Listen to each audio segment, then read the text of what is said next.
Break के बाद एक बार फिर से आपका स्वागत है। आप देख रहे हैं टैक्स गुरु बजट स्पेशल। बजट स्पेशल इसलिए क्योंकि हम बातचीत कर रहे हैं कि वित्त मंत्री को आखिर क्या कुछ ऐसे कदम उठाने चाहिए ताकि टैक्स पेयर्स को राहत मिल सके और टैक्स पेयर्स की उम्मीदें क्या है। इस पर बातचीत करने के लिए हमारे साथ दो खास मेहमान जुड़े हुए हैं, जाने माने टैक्स एक्सपर्ट शरद कोहली साहब और गौरी चड्ढा जी।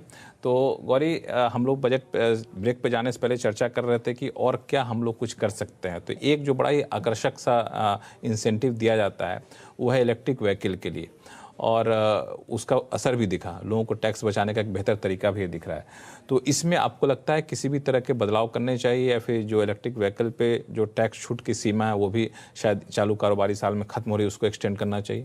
देखिए बिल्कुल, ये तो डेफिनेटली मुझे लगता है होगा कि जो डिडक्शन आपको दी जाती है 1.5 लाख रुपए की, वो क्योंकि इस साल एक्सपायर हो रही है, इस साल खत्म हो रही है, तो इसको एक्सटेंड किया जाएगा। जो हमने देखा है ऐसी जो भी डिडक्शंस होती हैं उनको एक्सटेंड समय समय पे किया जाता है, और अभी तो ईवी को बढ़ावा देना है तो डेफिनेटली इंसेंटिव दिया जाएगा। हालांकि मुझे लगता है कि एक्सटेंशन के साथ साथ कुछ और एडिशन भी इसमें किया जा सकता है, जैसे 1.5 लाख को बढ़ा के या 2 लाख कर दें या कुछ और जो भी सरकार। यही मैं जानना चाह रहा था कि 1.5 लाख वाला जो मामला है, ये भी तो बड़ी महंगी गाड़ी आती है, तो 1.5 लाख कितना सही सीमा है कोहली साहब?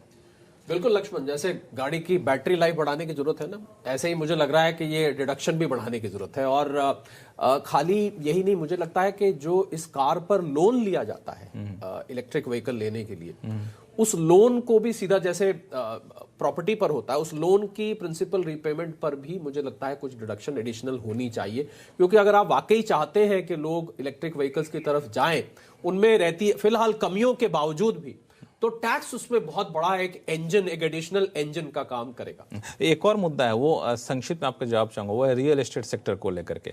हाउसिंग लोन और उसके इंटरेस्ट पे जो डिडक्शन हम लोगों को मिलता है, वो डिडक्शन काफ़ी लंबे समय से मोटा मोटी वही रखा गया है, जबकि घर की कीमतें कहाँ से कहाँ पहुँच गई हैं।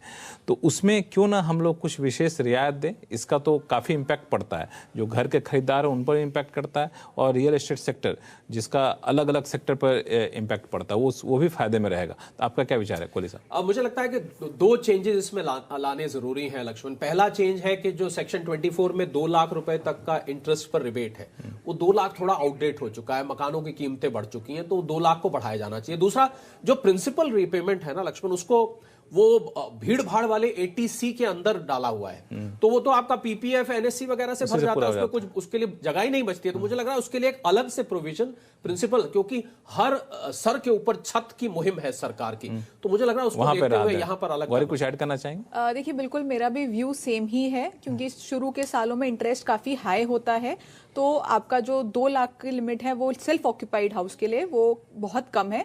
तो जिस तरह लेट आउट हाउस में आपको पूरी की पूरी रिबेट मिल जाती है, उसी तरह सेल्फ ऑक्यूपाइड के केस में भी पूरी मिल जानी चाहिए। पूरी मिल जानी चाहिए। तो आप सभी का बहुत बहुत शुक्रिया और हमारे इस खास शो में शामिल होने के लिए। और हमारे गेस्ट और कई सारे दर्शकों की राय यही है कि कम से कम 2-3 मोर्चे पे तो राहत मिल जाए।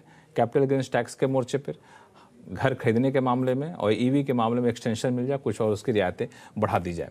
तो उम्मीद करते हैं कि हमारे शो को वित्त मंत्री साहिबा सुन रही होंगी, और जो 1 फरवरी को बजट पेश होने वाला है, इससे जुड़े हुए कुछ ऐलान आपको बजट में देखने को मिलेगा। नमस्कार, देखते रहिए CNBC आवाज़।